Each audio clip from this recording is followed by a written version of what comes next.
Shalom, peuple de Dieu, shalom, bien-aimés. Nous sommes arrivés à notre rendez-vous hebdomadaire où nous partageons la parole, où nous nous édifions.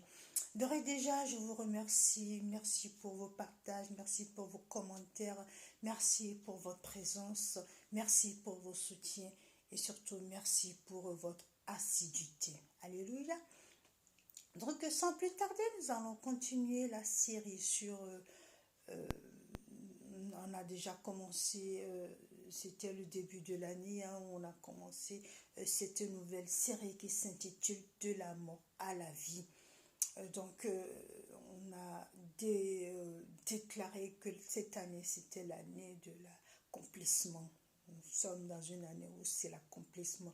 Tout ce que nous avons déclaré pendant des années qui n'aboutissent pas, cette année, nous allons voir l'accomplissement de tout ça. Amen. C'est l'année de l'accomplissement et nous avons intitulé le thème du début de cette année, c'est de la mort à la vie. Donc pourquoi de la mort à la vie? Donc, tout ce qui était mort, tout ce qui ne vit plus dans notre vie, tout ce qui ne bouge plus, on va dire. Cette année, nous allons voir que tout va bouger, tout va renaître. Donc, sans plus tarder, nous allons consacrer ce moment au Seigneur Tout-Puissant. Père éternel, Dieu de gloire, Dieu de miséricorde, nous te remercions, nous te magnifions, nous te bénissons pour ce rendez-vous que tu nous accordes encore. Père éternel, en ce moment même, nous remettons ce moment entre tes mains. Ô Père, viens nous visiter puissamment. Père éternel, que tout ce qui sort de ma bouche soit pour honorer ton nom. Viens me remplir, viens nous remplir, viens nous enseigner, viens nous édifier. Parce qu'il n'y a que toi qui est le centre de nos vies, il n'y a que toi qui compte dans tout ce que nous faisons. Nous te louons, nous te magnifions, nous te bénissons. Amen. Emmène-moi vers le large, risquer ma vie avec toi. Je mettrai le cap sur d'autres rivages, malgré la tempête ou le calme plat. Je mets ma confiance en toi. Tant de chemins mènent la vie, il me faudra demain avoir choisi. Il me faudra demain avoir choisi. Je porte en moi tant de doutes. Comment faire le premier pas? J'ai peur de prendre la route.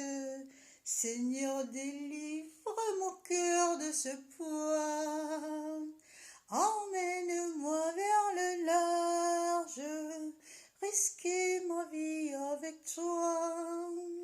Je mettrai le cap sur d'autres rivages, malgré la tempête ou le calme plat. Je mets ma confiance en toi. Vous l'avez compris, malgré la tempête ou le calme plat, je mets ma confiance en toi. Nous devons mettre nos confiances en Jésus, quoi qu'il arrive. Alléluia. Donc aujourd'hui, nous allons parler de Lazare. Lazare, ce passage du Jean 11, verset 1 à 44, nous n'allons pas commencer dès le début.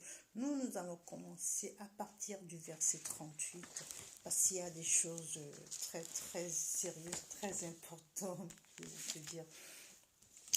Donc, je vous explique juste brièvement. Lazare de Béthanie, la dernière fois nous avions parlé aussi de Lazare, mais il y a une différence, il y a une légère différence entre les deux.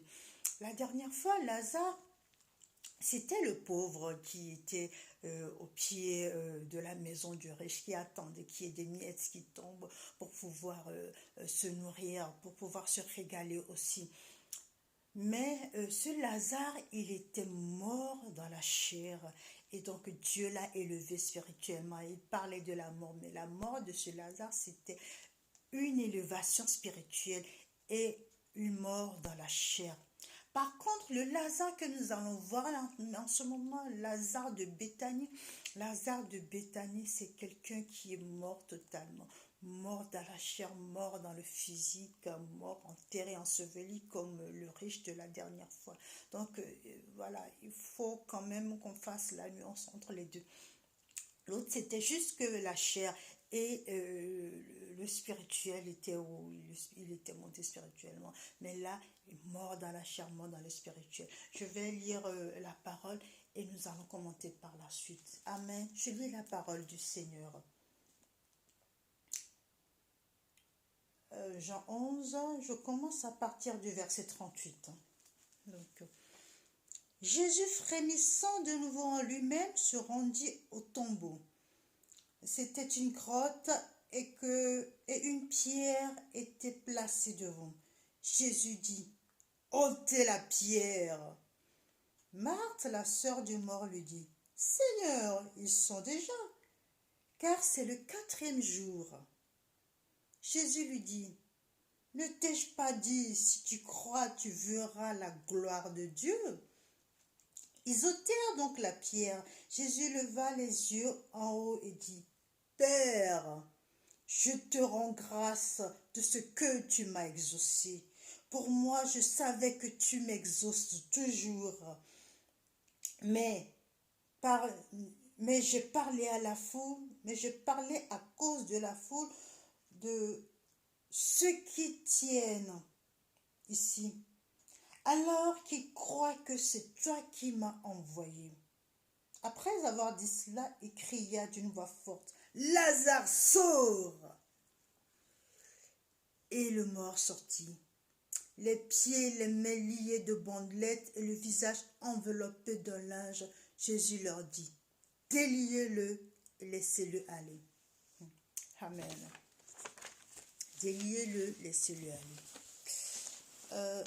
Ce passage, on l'a écouté, bon nombre de nous l'ont écouté plusieurs fois. Il y a eu des versions, il y a eu pas mal de choses qui ont été dites. Mais aujourd'hui, nous allons, vous et moi, nous allons le comprendre autrement par le biais de l'Esprit Saint. Alléluia. Nous allons le comprendre autrement. Nous allons y aller petit à petit. Donc, je vais juste récapituler le début que je n'ai pas pu lire parce qu'on a pas mal de choses à dire. Donc, le début, quoi? Le début parle de Lazare.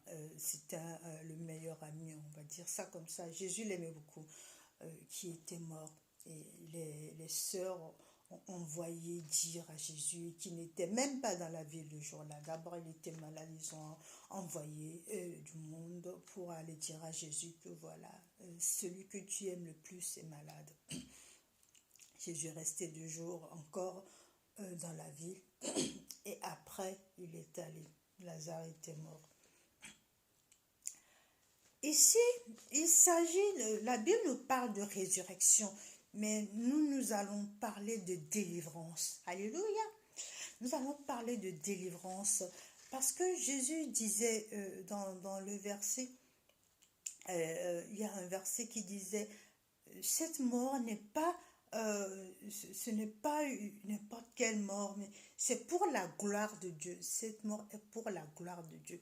En fait, c'est pour glorifier Dieu, c'est pour ramener la gloire à Dieu, que Dieu puisse faire voir sa gloire à travers le mort, que la vérité, que la lumière, que la vie puisse triompher des ténèbres. C'est exactement ça. Donc, il s'agit bel et bien de la délivrance. Nous allons avancer. Ils lui ont dit qu'ils sentaient déjà. Mais qu'est-ce que Jésus a dit? Si tu crois, tu verras la gloire de Dieu. Jésus, il savait que Lazare était sur une emprise. Donc ici, nous allons opérer dans le monde spirituel. Okay? Je ne sais pas si vous avez remarqué, dès le début de cette année, nous sommes au niveau spirituel. Nous n'avons pas des interprètes, allez, je lis, et oui, et puis voilà, donc c'est la famille qui est là. À ce moment, nous allons opérer dans le monde spirituel. Donc, s'il y en a qui ne comprennent pas, n'hésitez pas à nous dire parce que ce n'est pas évident à comprendre. La sœur dit, quand Jésus il arrive, il dit une première chose, ôtez la pierre. C'est ce que Jésus dit. Ôtez la pierre. Et Marthe et sa sœur disent, mais Seigneur, il est mort depuis 4 jours, il sent mauvais. Ici, nous allons remarquer que Jésus, il est allé délivrer Lazare. Mais quand il est arrivé, Jésus, la dernière fois, nous avons vu que quand le riche, il réclamait à Abraham que Lazare puisse lui faire goûter de l'eau pour se rafraîchir, Abraham lui a dit quelque chose de très important. Il y a un trou, il y a un creux entre vous et nous. Donc, quand Jésus est allé pour délivrer Lazare, pour sortir Lazare du trou, pour sortir Lazare de son sépulcre, il y avait encore ce trou, il y avait encore ce creux qui fait que Jésus ne peut pas aller directement Lazare. Bon. Il est arrivé, il savait que de l'autre côté, l'ennemi a pris le territoire. Même si ce territoire appartient à son père, il sait que l'ennemi a pris otage de ce territoire. Ok? Quand Jésus est arrivé du côté de la ville, il leur a tout de suite ordonné, ôtez la pierre. Vous avez compris? Ôter la pierre, cela veut dire que Jésus ne peut pas opérer tant que eux ils bloquent tout, tant que tout est barricadé. Il faut que eux ils puissent dégager afin que Jésus puisse ramener sa lumière dans le tombeau pour faire sortir Lazare. Donc Jésus leur a dit, ôtez la pierre. Premier ordre, nous allons y aller pas à pas. Parce que ici, Jésus leur a donné des ordres. Jésus a donné des ordres à qui? Nous allons le voir tout de suite. Ôtez la pierre. Donc, je suis en train de dire qu'il était sur le territoire ennemi. Donc, il leur a ordonné de d'abord dégager avant qu'il arrive. Parce que quand tu arrives quelque part chez quelqu'un, il faut que la porte soit ouverte. Tant que la porte n'est pas ouverte, toi, tu ne peux pas entrer. Donc là, Jésus leur ordonne d'ouvrir la porte afin que lui puisse avoir accès à l'entrée. On est d'accord, jusque-là, tout va. Donc, après qu'il lui donnait cet ordre, ôter la pierre, Jésus, il a commencé à rendre grâce. Parce qu'une fois que la pierre a été roulée, la lumière divine, le côté de la vie, la lumière peut rentrer dans le tombeau. Donc, Lazare a apparu. Bon, Lazare a eu cette lueur de lumière. Donc là, Jésus était prêt à opérer avec son Père, à discuter, à dialoguer avec son Père. Deuxième chose, il rend grâce à son Père. Père, je te loue, je te magnifie parce que tu m'exauces toujours. Alléluia. Bon, pour ceux qui sont dans les services de délivrance, prenez-en de la graine parce que ça, c'est la délivrance pure et simple. Donc, par la suite, Jésus il a commencé à rendre grâce à Dieu. Pourquoi il a commencé à rendre grâce? Parce que la Bible nous dit, en toutes choses, rendons grâce à Dieu. Alléluia. Jésus, même quand nous lisons la prière de notre Père, en fait, c'est le déroulement de la prière, de comment nous devons procéder. Donc, c'est d'abord rendre grâce à Dieu. N'importe quelle demande tu dois faire, tu dois d'abord rendre grâce à Dieu. Et l'honorer et le remercier d'abord pour ce qu'il va accomplir. C'est ce que Jésus a fait. Je te remercie, je te rends grâce parce que je sais que tu m'exauces toujours. Alléluia. Pendant que son père entendait ça, il y avait le transfert de l'âme de Lazare. Ok. Pendant qu'il entendait ça, pendant que Jésus, ils ont ôté la pierre, mais pendant que Jésus était en train d'opérer dans le miracle, de dialoguer entre son Père, il y a eu le transfert de l'âme, de l'esprit de Lazare. Ok? Et par la suite, Lazare a récupéré son corps. Nous allons continuer. Donc, pour moi, je savais que tu m'exauces toujours. Après avoir dit cela au verset 43, après avoir dit cela, il cria d'une voix forte, Lazare, sors! Quand il a fini de dialoguer avec son Père, l'âme, l'esprit de Lazare est redescendu dans ce corps. Donc il lui a dit, sors. Là, il a commencé à opérer. Troisième chose, Jésus a encore donné un ordre. Déliez-le. Alléluia. Déliez-le.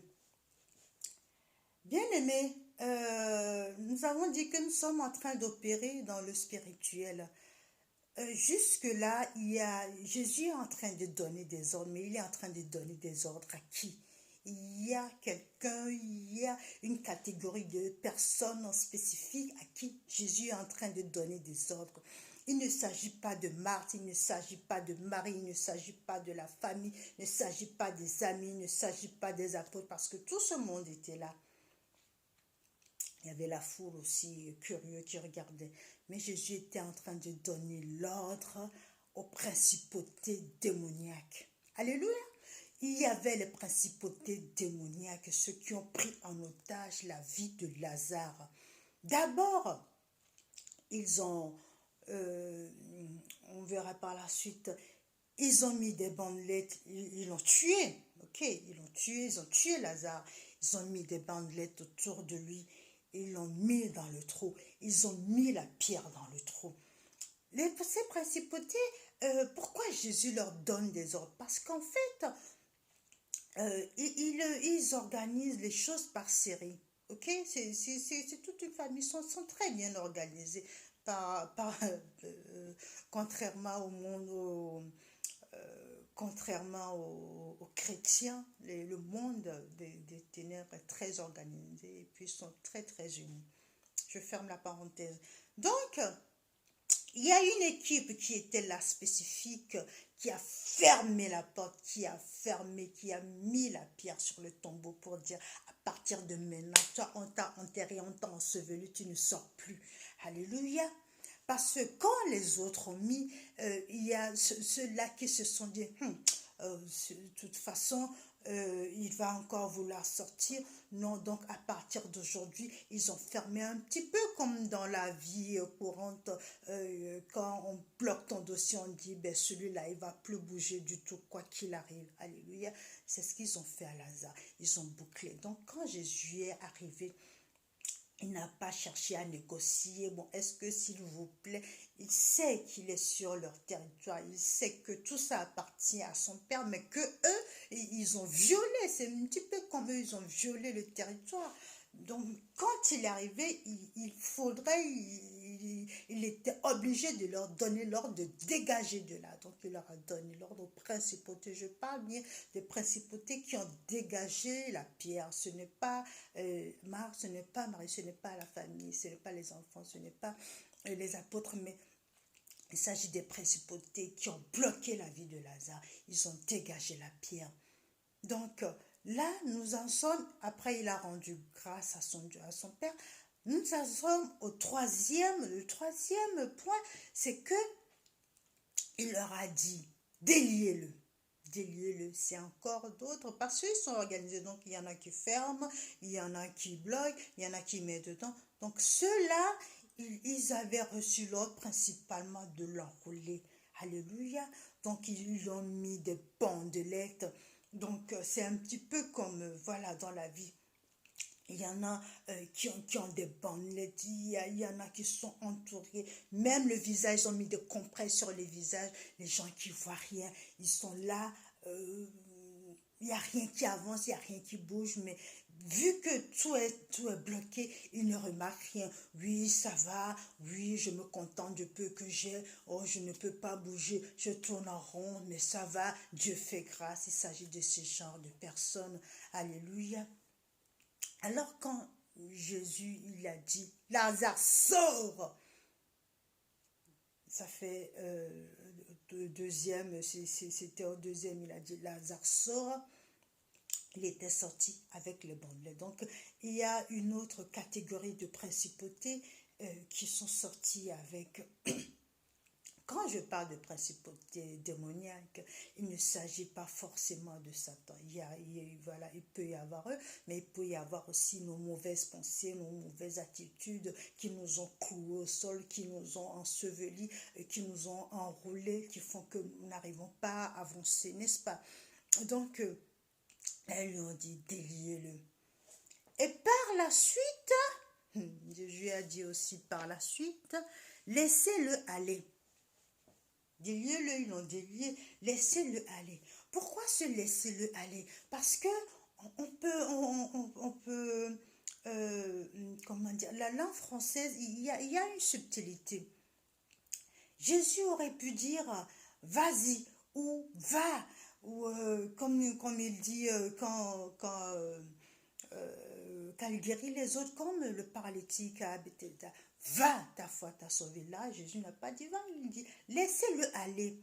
Parce que Jésus sait que ces principautés sont tellement têtues qu'ils sont encore capables de le poursuivre, malgré qu'il leur a dit ôtez la pierre, déliez-le, détachez-le, libérez-le, laissez-le aller. Il sait que ils sont encore capables de le poursuivre, ils sont encore capables de le suivre, parce que ces principautés, quand tu leur donnes accès, c'est comme s'ils ont accès dans ta vie, jusqu'à la fin de ta vie. Le moindre souci, la moindre faille, ils rentrent, ils s'insèrent et s'immiscent dans ta vie.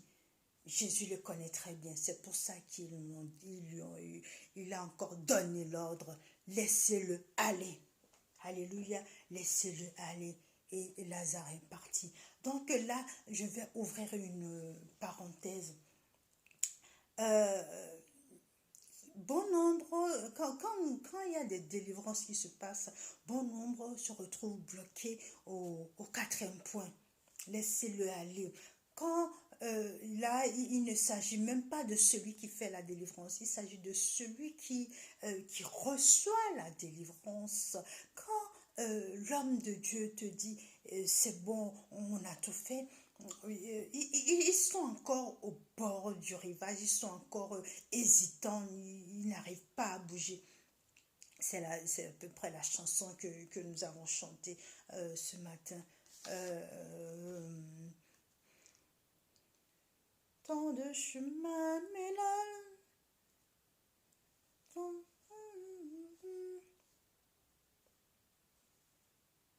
il me faudra demain pour avoir choisi.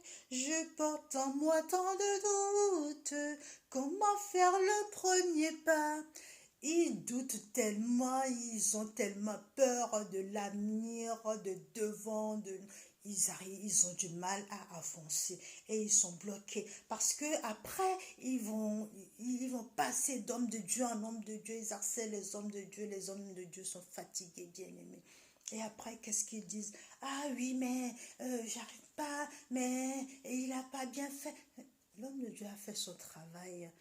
Là, Jésus a fait sa part, ok? Donc, c'est à toi de faire sa part. Jésus n'est pas arrivé à dire, Lazare, donne-moi la main, nous marchons ensemble. Jésus, quand il est arrivé, il a donné des ordres. Les démons qui ont pris possession, il les a chassés, il a rendu grâce à son Père. Il leur a encore bien ordonné, ne le suivez plus, lâchez-le, libérez-le, laissez-le aller. Exactement, ça s'est passé comme ça. Donc, toi maintenant, il faut que tu prennes la position de dire, je vais aller. You must change your mind if you will change your world. Ok? Tu dois changer tes mentalités si tu veux changer ton monde. You must change your mind if you will change your world. Donc, il est là, la Bible ne nous dit pas comment Lazare a fait, mais apparemment Lazare a avancé. Mais la plupart, quand on te détache, quand on te déroule, quand on te sort des barbelés, là où il y avait pas mal de blocages, les projets, le travail, tout qui stagnait. Et quand on te sort de là, on te dit, va, c'est quoi? Une nouvelle vie, une nouvelle existence, une nouvelle maison, un nouveau travail. Et on est là. Et là-bas, mais je ne sais pas si ça va aller. Là-bas, je ne sais pas si je vais y arriver. Et puis on est là, on regarde. Yeah, mais c'est grand, c'est vaste pour moi tout seul. Alors on essaie, on avance le premier pas. On dit, ah, mais je ne peux pas, oh, je ne peux pas. Allez, je vais voir s'il y a un homme de Dieu. Ah, pasteur, pasteur, il faut me délivrer. Vous savez, les ancêtres là, et puis la sorcière du quartier là. Arrêtons. Arrêtons, arrêtons. Jésus a dit, laissez-le aller. Laissez-le aller. Libérez Lazare et laissez Lazare avancer. Amen. Libérez Lazare et laissez Lazare avancer. Mais parfois, là je parle du quatrième point, parfois les délivrances, ça se bloque tout de suite au premier. Quand Jésus a dit, enlevez, ôtez la pierre.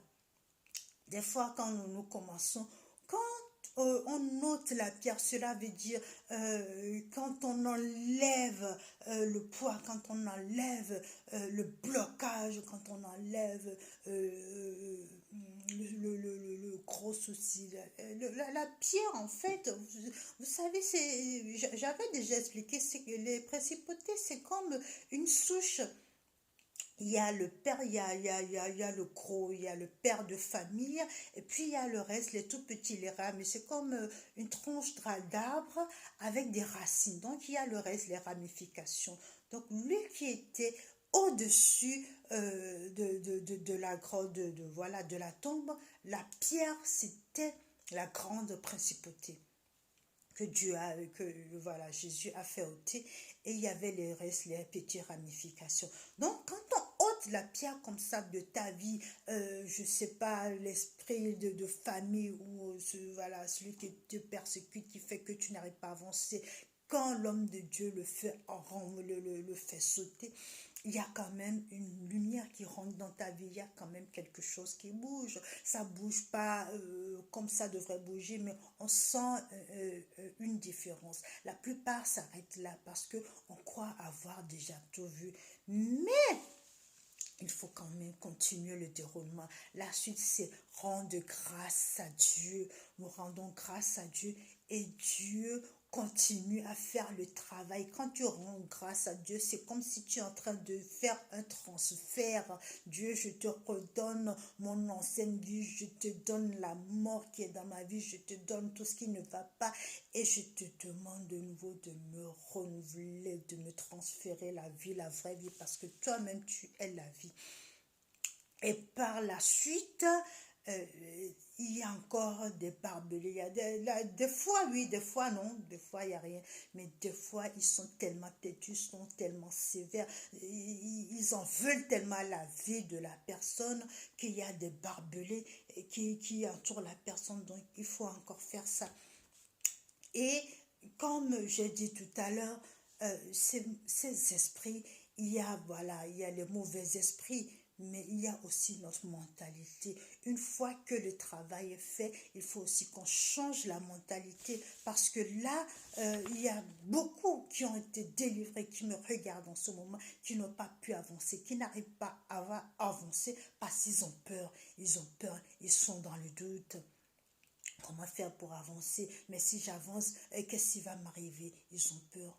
N'ayez pas peur, parce que Jésus-Christ, il a déjà vaincu le monde. S'il t'a dit va, s'il t'a dit pars, si l'homme de Dieu t'a dit ma fille ou bien mon fils, c'est bon, vas-y en toute tranquillité, aie confiance. Alléluia. Ferme les yeux pour rester dans nos prières. Je sais que tu es l'Esprit Saint. Je sais que tu es là. Je sais que tu es l'Esprit Saint. Je sais que tu es là. Mon âme te bénit. Mon âme te bénit. Mon âme te bénit. Car je sais que tu es là. Mon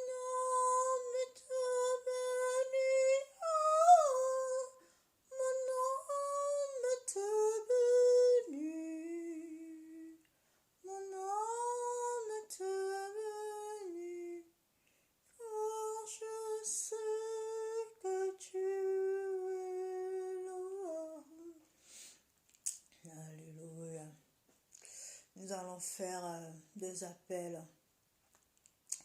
Nous allons demander à tous ceux qui se retrouvent, premier appel, tous ceux qui se retrouvent dans ce passage et qui se disent, oui, c'est vrai, moi, à un moment, ma vie bloquait, mais j'ai vu un léger déblocage, et puis plus rien, là, tout est encore bloqué, je ne sais pas pourquoi.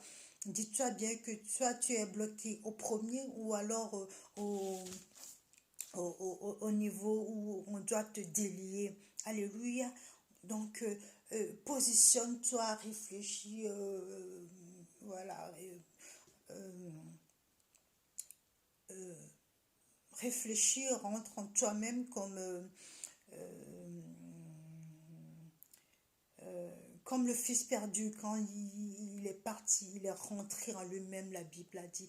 Donc, rentrer à lui-même, c'est réfléchir, c'est prendre conscience de quelque chose. Donc, réfléchis, pose-toi des questions, mais où est-ce que, à quel moment je me suis bloquée, à quel moment ma délivrance a été bloquée, à quel moment, voilà, je n'ai pas su réagir.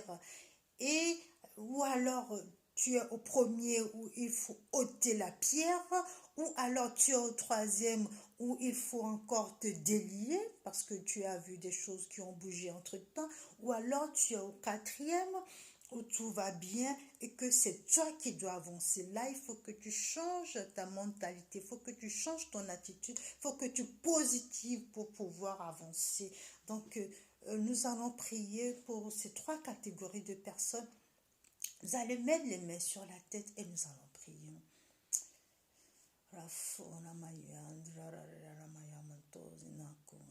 Répétez après moi. Père éternel, Dieu de gloire, merci pour ta parole, car ta parole est vie. Oui, Père. Aujourd'hui, nous avons compris quelque chose dans cette délivrance de Lazare. Père, nous sommes conscients en ce moment que nous sommes encore à une étape de notre vie. Si c'est la pierre, dites la pierre. Si c'est les bandelettes, dites les bandelettes. Si tout a été fait et que tu es au bord du rivage et que tu es au bord du rivage, que tu es devant le passage, que tu n'arrives pas à avancer, que tu n'arrives pas à percer, parce que tu as peur, parce que tu doutes, dis-le aussi. Oh Père, aide-moi à avancer. Ôte cette pierre, fais quelque chose dans ma vie. Maintenant, je suis conscient que c'est toi qui me parles. Ouvre mes yeux, délivre-moi et fais-moi voir ta gloire. Alléluia. Amen. Au nom puissant de Jésus-Christ, nous avons prié. Père éternel, Dieu de gloire, Dieu de miséricorde, je te remercie pour toutes ces personnes qui ont regardé, qui ont assisté, qui ont fait ces prières. Père, moi je suis conscient en tant que ta servante que tu as délivré ces gens de personnes. Je te loue, je te glorifie, je te magnifie, Père, parce que quand nous t'invoquons, tu nous exauces toujours. Gloire, louange, honneur à toi. Alléluia. Demeure béni, bien-aimé, et n'oublie pas, quand tu reçois des guérisons, délivrances, quoi autre, viens témoigner devant l'Éternel. L'Éternel ne peut être reconnaissant. Alléluia. Tu as un Dieu qui t'aime, ne l'oublie pas.